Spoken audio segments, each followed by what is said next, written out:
We are comforting men to death. The modern world's obsession with comfort and safety softens men and strips them of their drive to overcome hardship and prove their worth.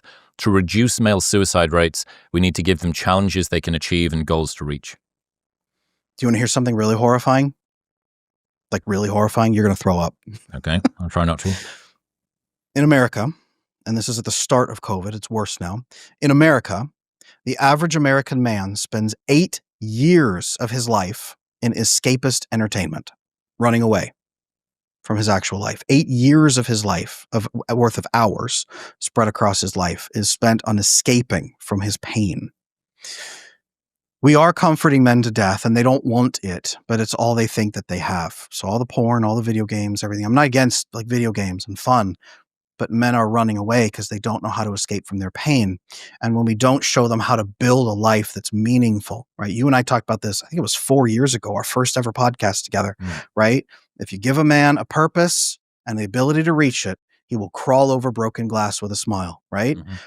I said it then and I say it again today. If men have a purpose and solutions and strength, they will endure anything. But he has to have that. And giving him sedation and numbing and doping him up and just comforting him right now kills him. It doesn't give him value. Have I done my male sedation hypothesis thing? Have I taught you about that? No, please, please. That's an interesting one. So there's a effect called young male syndrome, which is when you have a high volume of unmatched men in a society. They tend to become disruptive. They push over granny and they set shit on fire, and they're not really all that good for societal cohesion and peace and stuff like that. Portugal in the 1800s, I don't know why, but there was a sex ratio imbalance, and the way that they fixed it was the first son of every household was allowed to marry, and all subsequent sons were put onto galleon ships. You can go and explore the new world. Go for that. What a wonderful opportunity. Also, don't fuck shit up at home, because if we left you here, we know that you would be pretty disgruntled and unhappy. So throughout history, if you've got a high number of unmatched men, especially young men, they tend to be poorly domesticated. You know this data, testosterone drops when you get into a relationship, it drops again when you have kids, risk-taking goes down, aggression goes down, etc., etc. Being an aggressive guy is not good for trying to raise a child. Mm-hmm. And in that way, you could see women as domesticating men. You could maybe look at them in a roundabout way as like doing, at least hormonally, they kind of domesticate men. Mm-hmm.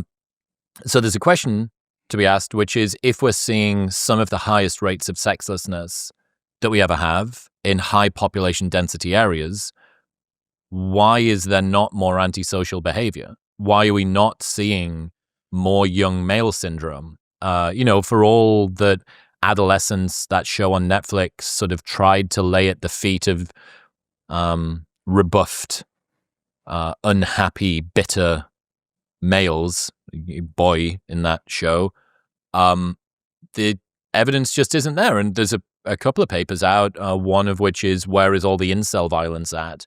And it's a great question. This isn't me calling for it, but you have to ask if this is the sort of thing that kind of makes sense just philosophically, cognitively, like most people can think, yeah, if guys didn't really have much to be peaceful for, they'd stop being peaceful.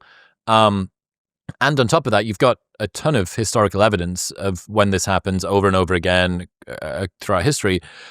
Why are we not seeing it? And it's my belief that men are kind of being sedated out of their status-seeking and reproductive behavior with video games and porn. And this male sedation hypothesis basically squares the circle of high levels of male loneliness and sexlessness with young male syndrome. Like, how do these two things coexist? And it's because men are kind of being anesthetized out of this more action and aggression-based behavior. Now, to bring it back to what we were talking about before, yes, men do need to have hardship, they need to have challenge, they need to have goals and the ability to achieve them. But one of the interesting questions is a useless but safe man better than a dangerous and aggressive man? And this is a value trade that we've kind of made at the moment in the world. And I would say maybe a tiny bit on average. I would like 51-49. I would rather have useless men that aren't blowing everything up. But fuck me, that's a bad trade. If the choice is between useless and dangerous, and that's not really a trade that I want to make. And the only reason that this works, the only reason that I can even make that value judgment is that we're largely in a time of peace. Because as soon as something happened where you need to galvanize these men into being remotely useful in a partially kinetic way, you're fucked. Because you've got you've seen these on-street interviews. Would you fight for your country? Would you fight for your, someone's invaded, would you fight for your, would you go to war? Oh no, my gluten intolerance I could not stand, oh no, I'm not fighting, the man keeps you down, whatever version of this, and many of the anti-war fucking sentiments are pretty accurate, but useless men versus aggressive men, young male syndrome being sedated by porn, video games, and screens, I think it's worthy of further investigation. I 100% agree with you. I think coupled with that is men being raised to be good boys by a generation of women, 4 generations that have nannied them to death. So they're trained to be afraid of stepping out and even being boys at all. I grew up in the California public school system where we were told by the authority figures that we were worthless for being boys. And like you said earlier here today, only girls are good, be more like the girls. We were told that nakedly. So we've got a programming of that. Men are also more separated and isolated from each other than they've ever been, as we've talked about here today. So the young male problem gets different when every man feels like he's utterly alone, and if he steps 1 foot out of line, the nanny state will squash him, and he has no brothers, no friends, no nothing. So then, yes, 100%, he's gonna numb himself into oblivion, and the corporations are happy, and the governments are happy to provide that.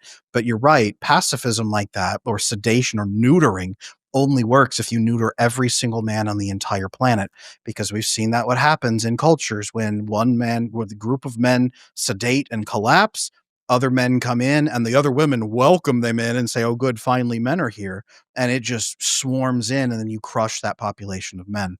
I think that we're in an artificial bubble of fake peace right now. I don't think that it's real peace at all. And I think it's about to pop. I think we're going to wake up fairly soon. I think we've got maybe a decade, maybe 2 maximum before things are unsustainable.